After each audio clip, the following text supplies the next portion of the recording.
हित पाय ठेवण्याआधी विचार दोस्त कर बर कन कन रुद्र बनला शिवरायांचा आधार वरथाय वनवा कसा कसा तुला झेपल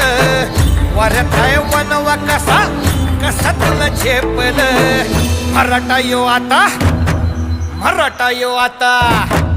मराठा यो आता उभी पाठशाही ठोकल शिव महाराज